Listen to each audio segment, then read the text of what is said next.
How to transfer files and settings to a new PC and new computer is exciting until you realize everything you need is on the old one. Here's how to move across efficiently.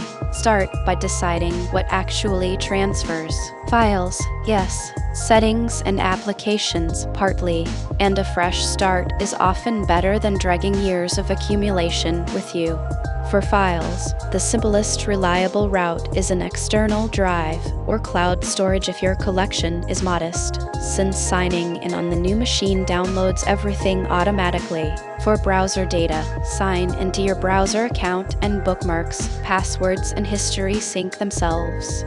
For applications, don't copy program folders because they won't work. Instead, make a list and reinstall, ideally with widgets so it takes minutes. For settings, signing in with the same Microsoft account carries some preferences over. Don't forget email accounts, license keys, printer setups, and the small utilities you rely on without noticing.